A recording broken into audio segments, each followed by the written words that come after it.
بسم اللہ الرحمن الرحیم۔ السلام علیکم ورحمۃ اللہ وبرکاتہ۔ اللہ رب العزت قرآن پاک میں فرما رہے ہیں وَمَا مِن دَابَّةٍ فِي الْأَرْضِ إِلَّا عَلَى اللَّهِ رِزْقُهَا وَيَعْلَمُ مُسْتَقَرَّهَا وَمُسْتَوْدَعَهَا كُلٌّ فِي كِتَابٍ مُبِينٍ۔ کوئی جاندار روئے زمین پر چلنے والا ایسا نہیں کہ اس کی روزی اللہ کے ذمہ نہ ہو، اور وہ ہر ایک کی زیادہ رہنے کی جگہ کو اور چند روزہ رہنے کی جگہ کو جانتا ہے۔ سب چیزیں کتاب مبین میں ہیں۔ وَفِي السَّمَاءِ رِزْقُكُمْ وَمَا تُوعَدُونَ، اور تمہارا رزق اور جو تم سے وعدہ کیا جاتا ہے سب آسمان میں ہیں۔ اللہ رب العزت اپنے بندوں سے کیسی محبت فرماتے ہیں۔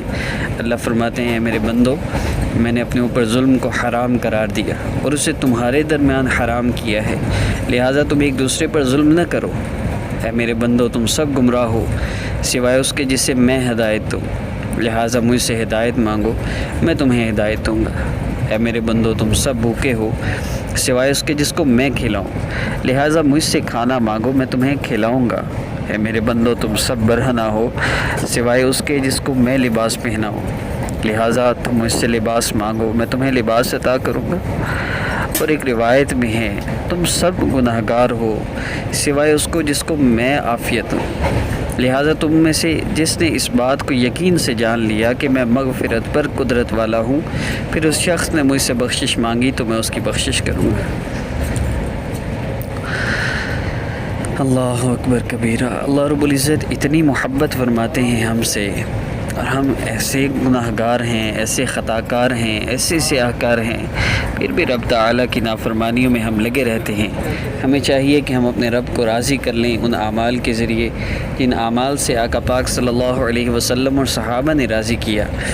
ان فی ذلک لآیۃ لمن خاف عذاب الآخرہ، بے شک ان واقعات میں اس شخص کے لیے بڑی عبرت ہے جو آخرت کے عذاب سے ڈرتا ہو۔ ان فی ذلک لآیات للعالمین، بے شک اس میں دانش مندوں کے لیے نشانیاں ہیں۔ ان فی ذلک لآیات لقوم یؤمنون، بے شک اس میں ایمان والوں کے واسطے نشانیاں ہیں۔ جو بندہ چاہتا ہے میرے مسئلے حل ہو جائیں، مجھے پریشانیوں سے نجات مل جائے، مجھے سکون مل جائے، راحت مل جائے، عزت والی، چین والی، سکون والی زندگی مل جائے، اس کو چاہیے وہ رب تعالیٰ کو راضی کر لے ان اعمال کے ذریعے جن اعمال کے ذریعے آقا پاک صلی اللہ علیہ وسلم اور صحابہ نے اللہ رب العزت کو راضی کیا، اور پھر راضی بھی ایسا کیا کہ جنت میں ہی، دنیا میں ہی جنت کے پروانے مل گئے۔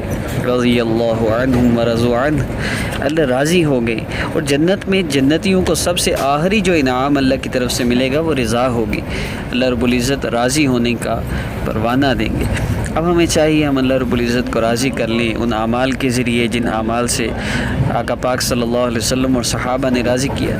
ان اعمال کو ایک وظیفے کی صورت میں ترتیب دیا گیا ہے، جمع کیا گیا ہے، وہ میں آپ کو بتانے لگا ہوں۔ اگر آپ اس میتھڈ سے اللہ رب العزت سے مانگ لیں، آپ کا بڑے سے بڑا مسئلہ انشاءاللہ حل ہو جائے گا۔ عمل کی ترتیب سن لیجئے۔ آپ نے نماز کی پابندی کرنی ہے، دوسرا آپ نے گناہوں سے اپنے آپ کو بچانا ہے، اور تیسرا حرام سے بچانا ہے۔ انشورنس کروا رکھی ہے، سیونگ پہ اکاؤنٹ ہے، پرائز بانڈ لے رکھا ہے، ایسی کوئی بھی چیز ہے ختم کر دیجئے۔ اگر آپ کو لاکھوں کروڑوں مل بھی جاتا ہے تو کب تک کھائیں گے؟ آخر مر جانا ہے، کھا کے مر جائیں گے تب بھی نقصان خسارہ ہے آخرت کا، کھائے بغیر مر جائیں گے تو پھر حسرت بھی ہے اور خسارہ بھی ہے۔ کب تک دنیا کا نظام چلتا رہے گا؟ آخر ختم ہونا ہے۔ تو اس حرام سے نکلیے، اپنے آپ کو بچائیے، توبہ کیجئے، جتنا ہو گیا اب سے پہلے اس سے توبہ کر لیجئے، اللہ رب العزت معاف فرما دیں گے۔ عمل کی ترتیب میں آپ نے 2 رکعت نفل حاجت کی نیت سے پڑھنے ہیں۔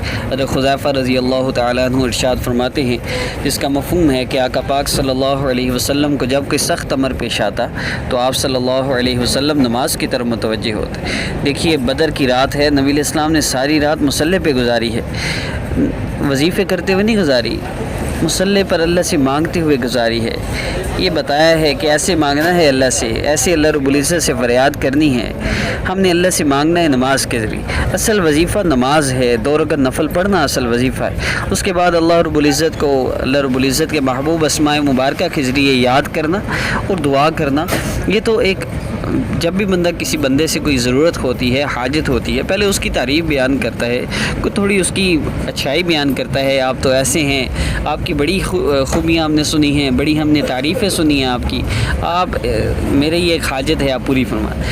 تو دنیا کے معاملے میں ایسا ہے تو اللہ رب العزت تو اس بات کے سب سے بہترین اور سب سے بڑے حقدار ہیں کہ اللہ کی تعریف کی جائے اور ہر حال میں کی جائے، اللہ رب العزت کی عظمت اور بڑائی بیان کی جائے، اللہ پاک کی عظمت بڑائی بیان کریں اللہ رب العزت کے اسماء مبارکہ کے ذریعے۔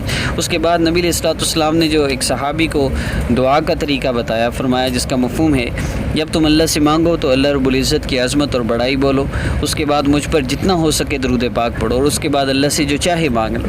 تو یہ اصل میتھڈ ہے قرآن و حدیث سے ثابت اللہ رب العزت سے مانگنے کا۔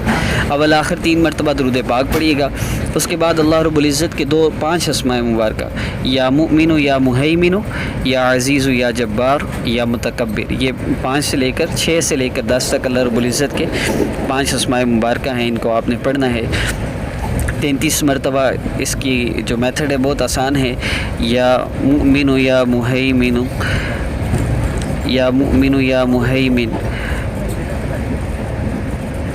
یا عزیز یا جبار یا متکبر یا اللہ، یا مؤمن یا مہیمن یا عزیز یا جبار یا متکبر یا اللہ، یوں اللہ رب العزت کو آپ پکاریے ذکر کے ذریعے، اور اس کے بعد اللہ رب العزت سے آپ نے دعا کر لینی ہے۔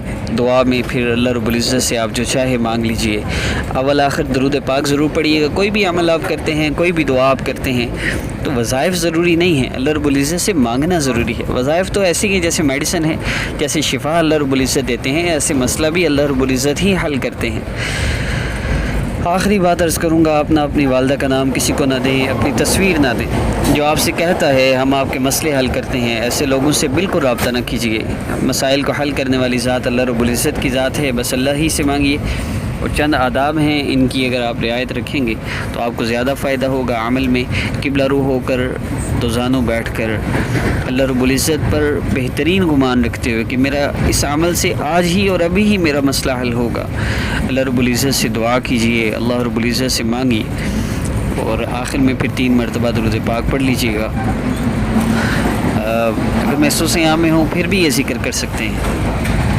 بعض مسئولات یہ سمجھتی ہیں کہ ان ایام میں مصلی پر نہیں بیٹھ سکتے، تسبیح کو ہاتھ نہیں لگا سکتے، ذکر نہیں کر سکتے، ایسا کچھ بھی نہیں ہے۔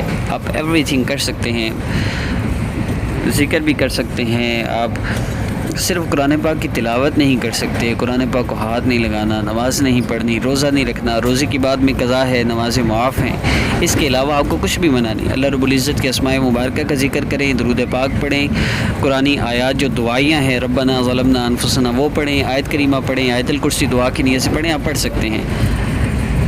اس عاجز کو اپنی دعاؤں میں یاد رکھیے گا۔ نیکسٹ ویڈیو میں ملاقات ہوگی۔ السلام علیکم ورحمۃ اللہ وبرکاتہ۔ عمل کی اجازت کے لیے چینل کو سبسکرائب کر لیجئے۔ اسلامی کب آفیشیل کے معزز سامعین، اللہ حافظ۔